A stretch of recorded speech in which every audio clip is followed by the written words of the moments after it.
Second, the protocol, insofar as the proceedings in this House are concerned, may magpa-file ng motion, may magse-second the motion, at tatanungin ng chairman kung may objection. At kung may objection, magsasalita yung lawmaker na nag-object. In the case of the motion filed by the Honorable Tulfo, duly seconded by the Honorable Paduano, hindi kami nag-object. And therefore, each and every member of this committee believed that you were lying. Meron kaming sariling basehan. As far as this representation is concerned, naglalay ka dahil ayaw mong admitin na maaga pa sinabi na ni Colonel Guevara sa iyo kung ano talaga ang nangyari. I would tend to believe o naniniwala ako lalo kay Colonel Guevara than your statement kasi yung statement niya ibinigay niya freely doon sa informal investigation na ginawa ni General Nartates in the presence of his two officers. Inamin ni Colonel Guevara na alas 6 pa lang, nag-report na siya sa opisina mo pero wala ka. At dumating ka ng mga bandang alas 7, if I remember the answers to the questions. Pero hindi mo inamin yun eh. At hindi mo rin inamin na may mga instructions ka doon na ibinigay, which sinabi ni Colonel Guevara. Kaya mas naniniwala ako sa kanya. Because as a matter of fact, pagkatapos na maimbestigahan ni General Nartates si Colonel Guevara, umalis nga siya papuntang Thailand eh. Kasi ayaw niyang pirmahan yung kanya confession. Hindi naman siya pinersa.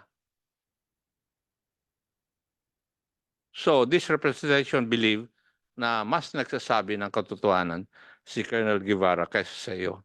That's why I did not pose any objection to the motion of the Honorable Tulfo. So, naintindihan mo na siguro yung kalakaran dito sa Kongreso. At kung magfa-file kayo ng motion for reconsideration, huwag niyo masyadong questionin yung aming kuwan kasi we try to observe our rules. Alam namin na pag hindi namin sinunod yung rules namin dito, ay madadala kami sa korte. Yes. Thank you, Mr. Chair. Yeah. Yes, Congressman Rehencia, please. Colonel Guevara. Anong class ka, Colonel Guevara? Good afternoon, Mr. Chair. I am Police Lieutenant Colonel Jolet Guevara, PNP Class 2009, Mr. Chair. Ikaw, General Mariano, anong class ka? Mr. Chair, I'm belong to class 1995. Ito, this morning we have a discussion with our members of this committee. Ako po ay hindi nakadalo sa hearing noong nakaraang linggo dahil umuwi ako sa Mindanao dahil namatay yung tatay ko. Pero nanonood pa rin ako sa television. Kaninang umaga dahil sinabi na ni Chairman Dan Fernandez na tao lang kami. Mayroon kaming puso. Maski hindi ka nagkonsulta ng lawyer mo, mayroon ka na sanang abogado in my behalf kasi gusto kong kausapin ang mga kasama ko. Pero ito ngayon, anong nangyari? Na-offend na sila. Alam mo, General Mariano, minsan kasi yung abogado makatulong sa atin, minsan naman, medyo madiin at saka ma-offend yung mga tao na dapat nating kausapin. Sayang, General Mariano, dahil ngayong sana araw na ito, ay makaalpas ka na. O hindi lang ikaw, pati yung mga kasamahan mo. Dahil lahat na paraan, ginagawa ko dahil brother ninyo ako eh. I belong to class 87. Kinausap ko si Chairman Fernandez, si Sir Acop, pati si Chairman Paduano, si Congressman Arrogancia, bukod lang kay Honorable Erwin Tulfo. dahil wala siya kanina. So ito sana ang pag-uusapan namin ngayon. Pero ang nangyari, nag-submit ka na ng motion for reconsideration na talagang nagagalit si Congressman Paduano na offend si Chairman Dan Fernandez. So ako, General Mariano, I was incarcerated for 1 year, 3 months, 18 days, 2 hours, 47 minutes, and 36 seconds. Walang dalaw yan. Tiniis ko of the crime which I did not commit. Pinagbintangan ako na nag-ambos ng isang kongresista na hindi ko naman ginawa dahil walang sugat. At kung ako ang mag-ambos, tiyak, ubos yun. So, General Mariano, 30 days, dali lang yan. Hindi na sa, ano dito, mahirap talaga isang ama ka. Kami, mga ama, may mga anak kami, may mga apo pa. Eh, gano'n lang eh. Sana kanina, sabi ni General, ni Congressman Paduano, ni Chairman Fernandez, pag-uusapan. I-study nila yung pakikiusap ko. Eh, sorry, ngayon, hindi ko na magawa. Dahil doon sa IMR. Nandito ba si Major Magsalos? Where are you, Major Magsalos? Good morning, good afternoon po, Mr. Chair. Andito po ako. Oh, yung tatay mo, kaklase ko. Kaklase ko, yung tatay mo. Tapos, sinayang ninyo ba? Si General Mariano, you are the chief of the Southern Police District, am I right? Oh, ang ganda nga ng buhay ninyo dahil nakaabot kayo sa star rank. Eh kami hindi. Eh kung hindi pa ito nangyari, last September, kung hindi pa nahuli ni General Artates, wala, panay ano lang natin yung mga kabuluhan sa ating kapulisan. Ilan lang yan eh. Ilan lang yan. Nadadamay lahat ang nagsusuot ng uniforme. Nakalimutan natin yung mga privileges. We climb mountains and hills just to reach that prestigious institution. Oh, na-memorize pa namin ni Sir Akop. Tapos bakit? Bakit nasisilaw tayo sa mga ganung paraan? Lahat naman ng mga tao ay nangangailangan ng pira. Pero wag naman yung galing sa masama.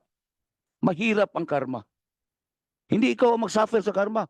Yung anak mo or yung mga apo mo. So ito ba? Sana wag na itong pabalik-balik na investigate tayo. Dahil ako, Major Magsalos, during the time na nag-travel na ako, tinawagan ako sa tatay mo. Sabi ko, gagawan ko ng paraan. Gagawan ko ng para makatulong sa inyo, sa inyong lahat. From General Mariano, yung 44 na nasali dito sa sigalot na ito. Mabuti na lang, yan si General Artates. Ay, hindi sa pagbuhat ng bangko ni General Artates, he is a product of the Philippine Military Academy. Tayo naman sa Philippine National Police Academy. Huwag naman natin sabihan na, kaya nga nagkaroon ng kuminsan dahil ang nagkakalat tayo. Alisin na natin yan. Sana ngayong araw na ito, si Sir Akop, malambot ang puso. Si Chairman Fernandez, mas lalong malambot ang puso. Yung sa katabi ko, si Congressman Arrogancia. Hindi nagagalit ito, pero noong nakikita ko sa TV, galit na galit. Eh, magkamag-anak kami dahil siya, Arrogancia, ako, Rehencia. Ganun ba? Sana, General Mariano, ngayon, yung inaasam-asam mo na makikita mo yung misis mo, yung mga anak mo, ngayon na sana.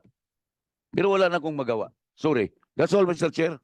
And in addition to that, I just medyo naalala ko lang kasi last week I wasn't able to tell this to the body because I didn't see yet the GR number nung pinile ni Major John Patrick Magsalos kasi nagpetition si Major Magsalos sa Supreme Court eh. 'Di ba? I will ask Major Magsalos if this is true because you have sent this through LBC sa amin eh. And ngayon lang ko lang na-remind, I was not able to tell the body, but since we are discussing this matter, I just wanted to tell you that I don't know if he filed. Did you file? Good afternoon, Mr. Yes. Chair. Yes, Mr. Chair. So may GR number na to. Itatanong ko pa po sa council. O kasi ko, nung Mr. pinadala Chair. nyo sa amin to, ang naramdaman namin dito, and ako actually, wala ako naramdaman kasi nga wala pa sa GR number. Now na pinorso mo pala yung issue sa Supreme Court, there's already a decision of the Supreme Court on this matter. And again, I took offense on this ano, no? Since napag-usapan na yung kanilang motion for reconsideration. But itong isang to, medyo mas mabigat to dahil nga pinalpa sa Supreme Court. So this had been tackled again and again in the Supreme Court. Kay Estrada, kanina pa isa? Congressman Acop, you know the detail of the Supreme Court decision on the sub judice issue?